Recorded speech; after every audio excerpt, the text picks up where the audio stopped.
Welcome to T-Minus Attending, and I'm your host, Dr. Shishir Shah. I'm a wound care specialist, entrepreneur, private equity operating partner, proud father, and educator. Our goal at T-Minus Attending is to empower new and experienced medical professionals to lead better and live better so they can fulfill their personal professional lives as they grow into their careers. So this is our fourth episode, and I'm excited to introduce our guest, Dr. Landon Ehlers, who will share with us the importance of leading after residency and fellowship. Dr. Ehlers is a former collegiate student athlete who graduated with a Bachelor of Science degree from Chadron State College. He played football there and ran track. He earned his medical degree from the University of Nebraska Medical Center, and he completed his neurosurgery residency training at the University of Nebraska Medical Center. Dr. Ehlers, he then completed his fellowship in endovascular neurosurgery at the Ohio State University. As an Omaha native, he returned to the metro area and joined the MD West 1 practice. He specializes in cerebrovascular neurosurgery, cranial, spine, and peripheral neurosurgery. He's a member of the Congress of Neurological Surgeons, as well as the American Association of Neurological Surgeons. He's also talked about how important personal branding is as a doctor. And while not working, he enjoys several outdoor hobbies, spending time with his wife and his 3 children. Dr. Ehlers, welcome to T-Minus Attending. How are you doing this morning? I'm doing great. Thanks for having me. Well, I like to say it's a cliche. This is not brain surgery we're about to talk about today. And in many ways, what we're about to talk about is neuroplasticity when it comes to training doctors on the importance of leadership and residency. I'd love to hear more about what your experiences during our conversation today, during training and fellowship. Maybe share some wonderful ideas that you have learned and continue to learn during your practice and after you graduated and completed residency. You know, it's interesting just as the training process goes along and what you perceive it to be, I think throughout medical school, and then as you get into training, how things sort of mold and you kind of adapt to the environment and the times. And as you learn a little bit more, that experience certainly compounds itself. But I think for me, a lot of, as I look back on it, how, who I gravitated to as a leader and a mentor and things like that sort of shaped the person that I became, I think both in and out of the OR. And I think those sort of individuals were very great at bedside, very great in the OR, and sort of had a more, quiet, respected demeanor about them rather than just necessarily doing it verbally. And I think you kind of, sort of use the analogy of leaders on a football field or any sort of, athletic sport that, I think those same kind of sentiments are echoed a little bit in neurosurgery. And, those were the things I kind of gravitated to, and those sort of type of skills that, I wanted to sort of reflect as well as I went along. And, I think you sort of aspire to be like some of the mentors that you relate to in a lot of ways, and hope that you kind of echo those same sentiments. And I think as I've gone through the training process, it's rather interesting to see some of those same imprints kind of land on some of the younger residents as they graduate through, and the same stories they pass down or experiences or what have you. So you adapt and change with the climate over the years. And obviously being done with training and the way people view you is far different, than just as a resident or as a fellow. And it's kind of funny how that sort of culture shifts, I think, almost overnight. You get sort of that branded certification, and then that, that following day, all of a sudden, the tone and the perception of you drastically changes. And I think that's a different sort of leadership role to embody. Yeah, I think you hit on a lot of great points here, and so much we're going to dissect. In fact, you're leading into some of my questions. And it's interesting how you mentioned overnight things change. As you know, when you're a first year resident or an intern, the nurses know more than you do. Yeah. It doesn't matter if you have the doctor title. You're not the leader in the room. You're the inferior person, and they will put you in your place every day, all the time, until you're chief or until you finish. Until you transition to attending, you're the little person on the totem pole. And then one of the things we talk about during our podcast is really earned leadership, and you're talking about that, where when we're attendings, we're now the leaders, and whether we're good at leadership or not, whether we're good at what we do or not, we assume we're the leader, and people treat us like that. And a lot of that has to be learned, and you develop that over the years, and we'll certainly end upon that as well. But the story continues no matter who we speak to on our show, that the earned leadership and how the dynamic shifts overnight is very, very common. For all of us, for sure. You mentioned mentorship. Let's talk about that first as well. How did mentorship look in your residency, the role of the chief in your residency and in fellows? And then how the attendings and the chair group departments really were sort of, part of your learning process and your mentorship. Can you Of course. I think, for me, as just kind of going through the whole match process and application process, you look for residency programs kind of matching, I think, your type of learning style and maybe that culture that you're at least familiar with, or you feel like would kind of facilitate your growth as a clinician and as a person. And for me, what I sort of valued most is from a mentorship perspective is not only somebody that was going to give me, I think, both positive and negative feedback, in a sense, not to say that it was, demeaning, but also ways to kind of, be constructive and help you improve, be honest about that sort of thing.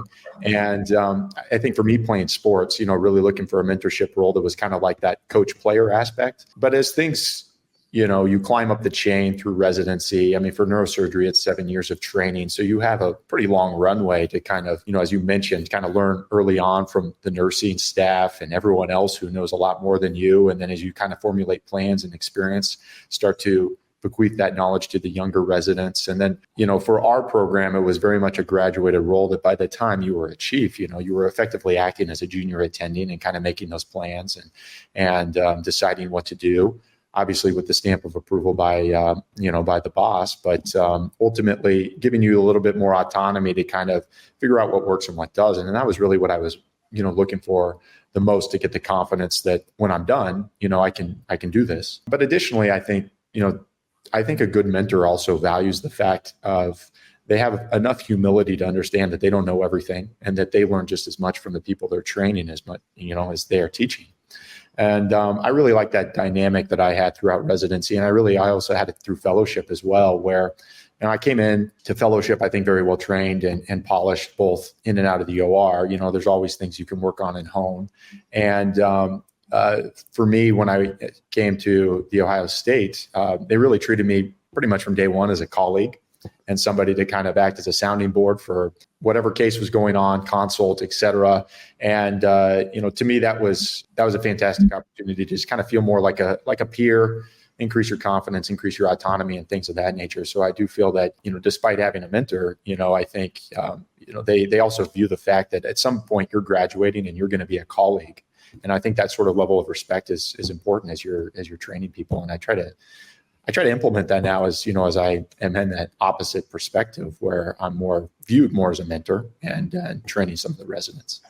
Yeah, once again, you echoed so many common themes, not to sound cliche again, but do upon to others as you want to do upon yourself and vice versa. Yeah. Is that you were treated as an equal, you had great mentors. I think a lot of our residents and fellows, those are going to be attendings, you have to keep in mind that how they were treated, how they were taught.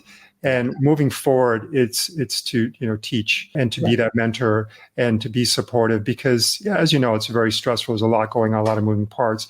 And then you also mentioned something else. You're constantly learning and growing. During your residency and fellowship, you were learning, you were adapting, you were changing year to year. And I think we all are probably to this point. That's why you and I are talking today. We're improving all the time. That's why I call it practice of medicine, practice of leadership, applies through the continuum. And you also talked about sports where you have that coach athlete mentorship. We have that teacher student. I almost think of like watchmakers in Switzerland where you have this person that knows how to make and they pass on to students the secret of the trade. And it's sort of, we pass the baton, but it's sort of a little fraternity or sorority. That culture still sort of exists, but I think it's very personal and very personalized. And I think not just people like us that are teaching, but I think if the residents and fellows seek the leadership and mentorship, they seek to learn and ask, because often we teach so much clinical that we're not focusing on other things of life, learning lessons like a father to son or mother to daughter. Yeah. And I think all those things really are very important and probably why we're here today. Yeah, exactly. To do some of that. No, very, very exciting. And I'm glad to hear some of those things. Certainly today, the environment I feel has changed compared to when we were training. Sure. You look younger and probably are younger than I am. We won't go into ages, but the environment seemed like it's different back then. Can you tell me what you see with residence fellows today coming out versus what we had back 10, 15, 20 years ago? Yeah. And maybe, just the culture of society has changed and how we react to things. Any comments on that and what you see before and after? No, I think those are all valid points because I think, again, between medical school and training, residency and fellowship, I mean, that was effectively, 12 years of my life. And so I think even over that span of time, what I perceived as a first-year medical student in terms of the training process and the rigors have dramatically changed to, what incoming residents value now. And, some of that I think is just a little bit of the changing of the times. Some of that I do think the pandemic changed some of the perspective Sure. of that generation. And obviously, the work hour restriction had been a little bit of a moving target over the years. And I think it's always been sort of a challenge within the surgical subspecialties as to, what do you do? Scrub out of the case, who's really kind of watching the clock on those sort of things. And some of that ends up being a little bit personality driven. But I think overall, there's less of that mentality of, the old school. The problem with every other night call is that you miss half the cases. Mm-hmm. And now I think it's more of, still trying to say, what kind of work-life balance can I achieve while not burning myself out at work and still wanting to accept the challenge that is medicine. And some of that too, I think, is a little bit technology driven. I think that, one of my old chairman used to describe the fact of what technology has kind of brought in as a little bit of work compression. Whereas, he talked about not having a cell phone, having, a bag of change, driving around and figuring out his route home based on where the payphones were. Whereas now, we've Really got cell phones, everything's at your fingertips, and that response is expected immediately. And just the inability sometimes to escape it because technology is always there. It's on your phone. You can log in remotely. People want you to look at those pictures now. And I think that's where it starts to invade a little bit of the home life. And, even at home call can basically be you're working at the office. You're just kind of in a different environment. And so I think those things have really changed. And I think residents are attuned to that. And I think technology has really facilitated the ability sometimes to maybe be at your kid's soccer game and still be available. But, it's still that sort of sense of urgency that you have on call or always needing to answer the phone sometimes can wear on the family equally as much as it does you. And so I think there's a lot more residents now asking me about how I balance those things. Whereas when I was a medical student, I never asked that question. I mean, and I think, and it's not, not right or wrong. I think it's a representation of kind of what people value and what they're looking for. And also, to your point, how that culture and society has kind of changed for a variety of reasons. And so I try to be as open and honest and really candid as to what I think works and what I think doesn't, because I think those are things that maybe secretly a lot of people would want to ask and maybe make a decision as to what residency they want to rank high on the list or what job they want to take, but were maybe afraid to or felt like they would be kind of spurned away or not a candidate for the job if they asked. And now I think it's a lot more open, and I think we try to be pretty honest about what that means to us and our families and our lifestyle, just to help them facilitate that process, because I think mentorship extends beyond just the hospital now. Yeah, I think it's a shift for both generations. We're trying to accept that they're going to ask that question, and we're thinking we never asked that. So who do you think you ought to ask that? But that's expected. I mean, when we were going through residency and training, there was no such thing as burnout groups and discussions and forums and training. We didn't know what that was, and that's just part of going through the ranks. We didn't talk about now. We hear burnouts for people in our generation of physicians, and so we're doing it. We did it to ourselves. We beat ourselves up, and now many of our colleagues are getting burned out. Sadly, we hear stories of suicide. I mean, there's extreme cases, and we need longevity in the career.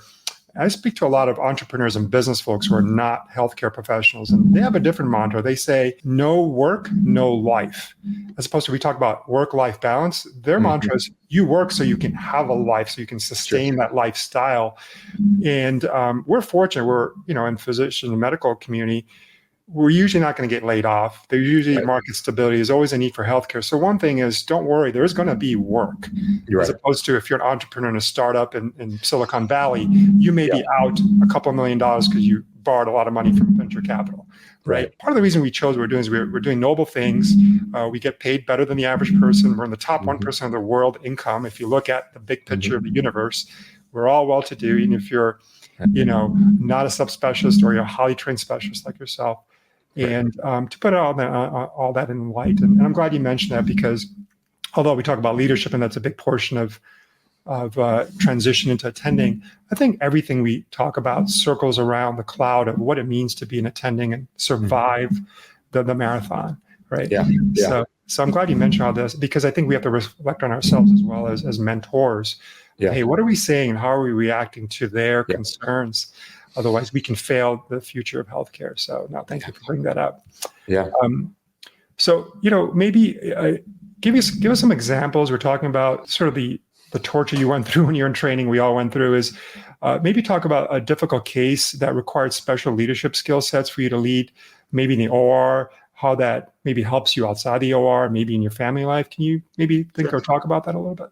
Yeah, no, absolutely. I think, probably the cases that come to mind, there's neurosurgery just has a lot of highs and lows. And I think, I try to explain that to medical students that are interested in it coming in, that I think it kind of depends on your emotional capacity, that, we have a lot of circumstances of severe traumas, brain injuries that, you save a life and they have a phenomenal outcome, and that's not the norm, but those are great rewarding circumstances. But then on the opposite end of the spectrum, how do you deal with coping with those bad outcomes, or talking to families, or some of that emotional baggage that kind of comes along with it? And so, if you contrast that to, another specialty where maybe it's more clinic outpatient stuff and you're not dealing with just really the extremes of that spectrum, your emotional capacity to kind of deal with that, maybe it may be a little easier, maybe, suits you as a medical student or resident. And so when it comes to some of those cases, I think for us, there's not really one specific case that comes to mind, but I think the overall type of case, like clipping an aneurysm or a vascular malformation case or something like that, where things can change rather quickly. And I think that's where those types of leadership skills do adjust and are on the fly, and people respond to, I think, nonverbal and verbal communication. And the mentors that I have had that I've really tried to emulate are the ones that the case is going well until it's not. And then that sudden change, there's no significant change in their demeanor other than that, that their focus is different, their clarity and the message they're trying to send, both verbally and non-verbally, is very different. And everyone else responds accordingly. I think the ones that you can tell have great leadership roles are the ones where everyone in the room is responding how they want, and I think that comes to a little bit of a level of respect that has been, I think, as you mentioned earlier, sort of earned over time. That's something that just doesn't show up overnight, but it's something that they have kind of cashed in a lot of chips over the time to really get everybody in the OR, the nurses, the anesthesiologists to, follow suit with what's necessary to optimize the outcome for the patient. Because I think, to touch a little bit back on what you were describing, the days of old where throwing instruments, yelling, cussing, belittling people in the OR, that's not the current environment, and no one's going to respond well to that.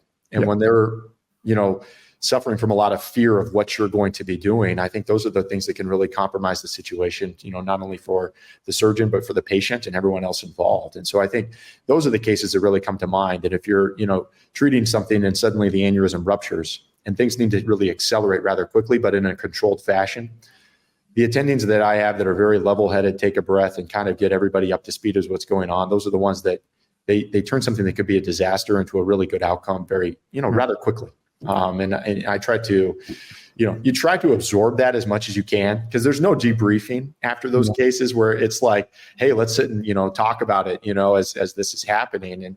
And so it's a little bit on you as a clinician to kind of have some insight and retrospectively look at what was good and what was bad about that case and what could you do next time to improve it.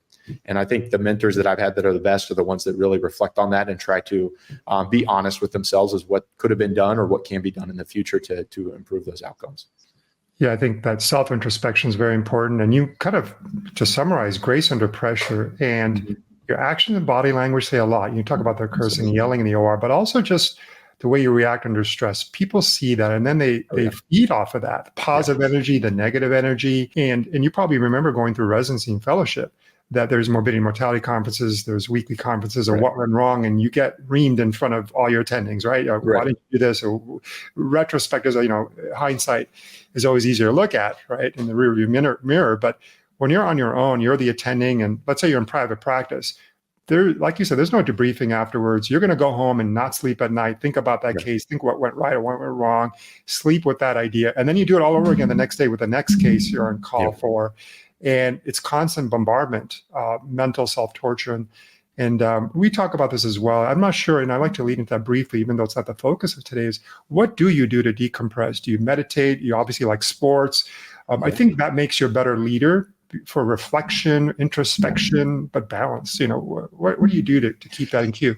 Yeah, no. I think that's a great question because I think that's something that's not really talked about. And, sometimes that might be a skill set that you sort of acquire through relationships over your training and time, but there's no real formal training on it. There's no guidebook on it. Yeah. And I would say at least in the neurosurgical space, particularly in the cerebrovascular space, it's a small community. And I think I'm fortunate to live in an area where the other handful of physicians that also do cerebrovascular neurosurgery are great people in and out of the OR and are willing to talk about their own bad beats as well as yours. And I think having someone with common knowledge and experience to at least discuss things is very helpful for me in particular, because as you know, there's really not many people in the immediate family or your friend's social circle, those outside of medicine, just do not understand. And it's hard sometimes to really turn it off. But I think where it becomes really problematic is if you don't have an outlet to decompress or talk to somebody about it, whether it's the residents, the attendings, the fellows, whoever, then that kind of baggage spills over in the home life and with your kids and with your wife and or family or whomever. And, that's really what I think you want to avoid, or, being distracted with that next consult, the next patient, thinking about the old stuff. You got to find a way, I guess, harken back to sports analogies, kind of forget about the last play and move on to the next one, but don't do so in such a malicious way that it's going to lead you down that same path in the future. Try to learn from it. Talk to people that have been in those situations. And to me, that's, again, what I've sort of valued about the mentors I've had over the years, that even though you're done with training, you haven't seen it all, you're not going to see it all, and you're going to have some difficult, challenging case that you need to talk to somebody about. And I think understanding that, as you had mentioned earlier, your practice never stops, your learning never stops, and being honest with that and reaching out to just having somebody in the phone book to call, even if it's just one or two people, I think really changes the scope of your practice and some of the burnout over the years.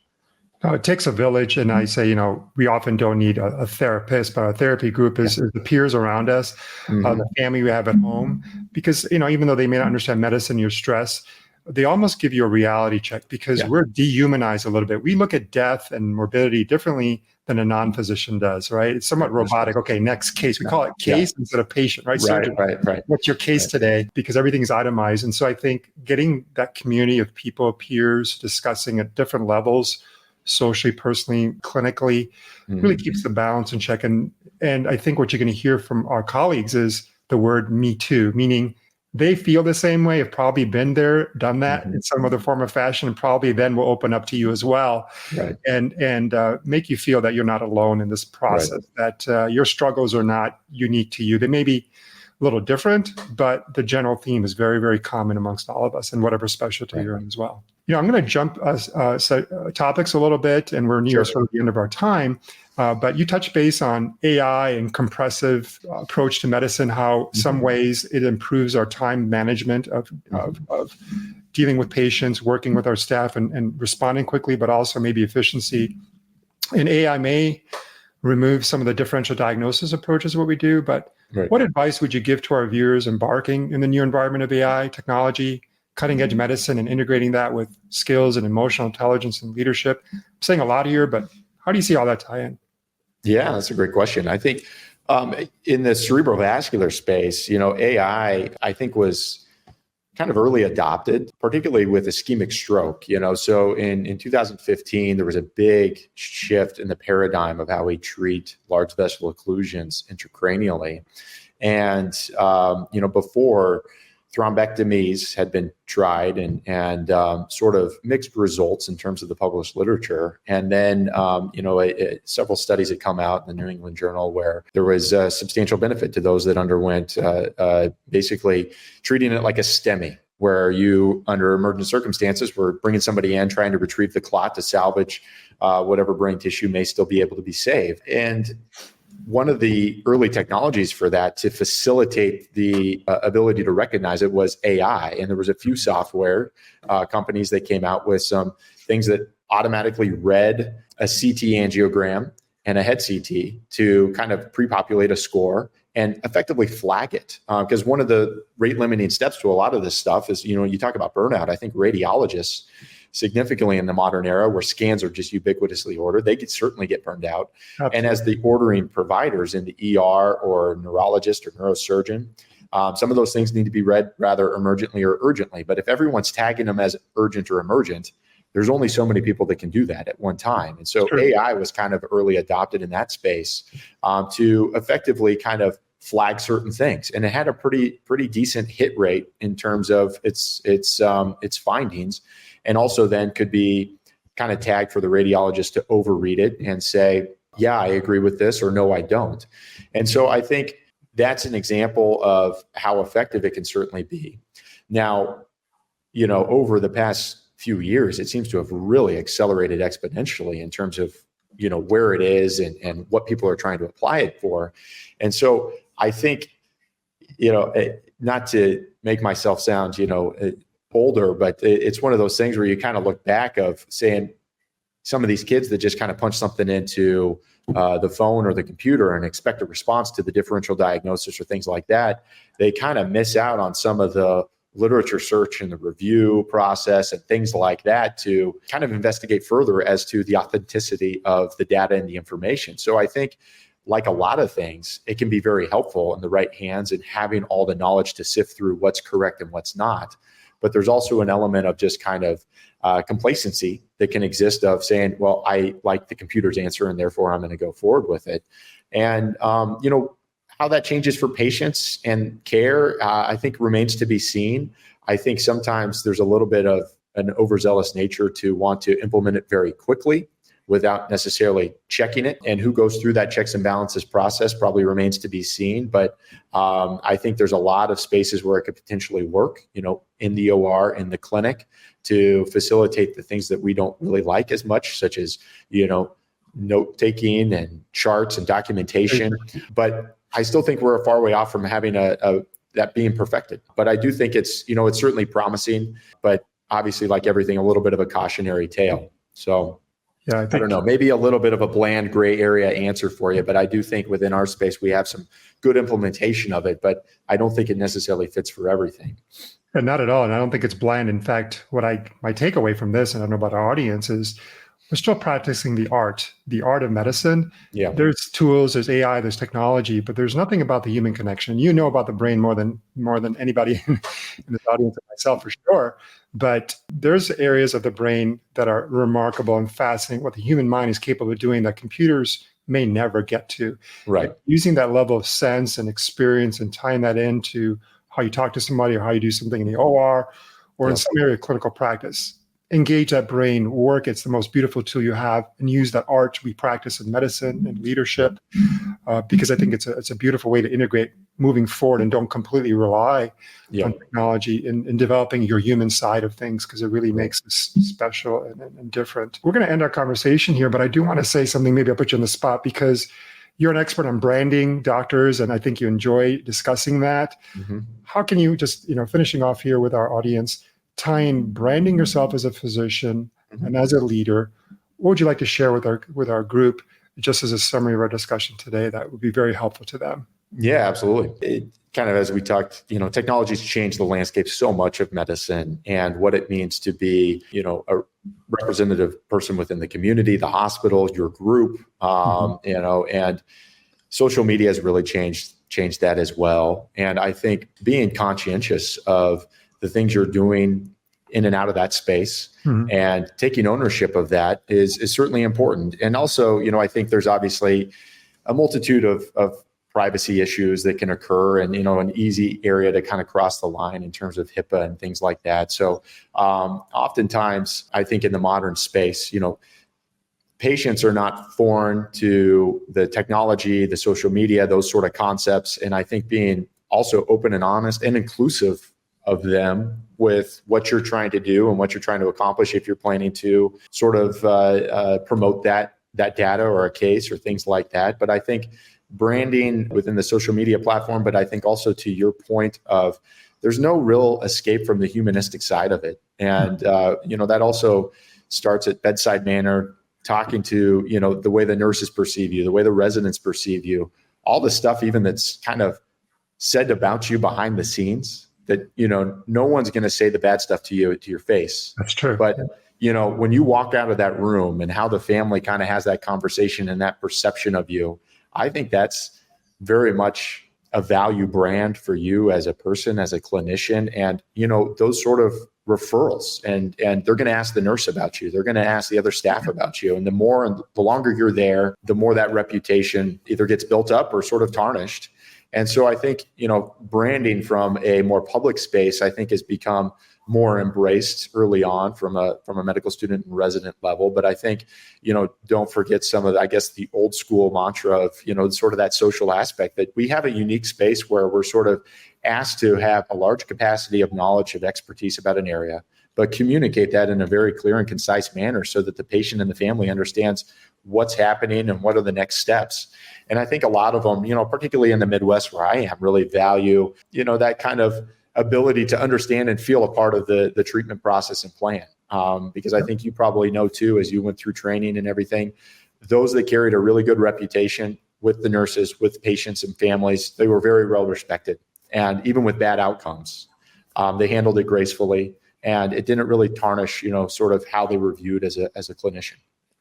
Yeah, I'd like to add to that because you remind me of something that I think of when I teach residents and students as well as in the sales and marketing field. They say always be selling, because always selling. And we don't realize it, but we're marketers and sellers. We have this knowledge, but we have to convince people around us to follow that lead and set that example. And the discussions, the heart-to-heart, the human side, and tying in with the science and the knowledge, the risk benefit we talk about of giving a drug or doing a procedure ties in. And so if you're not expressing that concern, the intelligence, the emotion, the relation, you're not really driving that. And frankly, if you do that, it sells itself. So you don't need a web page. You don't need to go do mass marketing. People find you because they know who you are, that you've branded yourself as someone that can communicate and express and feel and touch, relate. And that's all marketing and leadership. And however you want to tie that in, it all blends into one sort of gray area. And I'm glad you're saying the same thing in your own way, because I think our audience can really appreciate, hopefully, when they're 5-10 years out, look back and say, oh, now I know what they meant by that. Yeah, absolutely. Yeah. Well, Dr. Ehlers, it's a pleasure. This is wonderful. The time just flew by, over half an hour. And really enjoyed talking to you. I hope we get to connect offline as well. Absolutely. Pleasure. Thank you. No, I appreciate the time. Thanks for having me.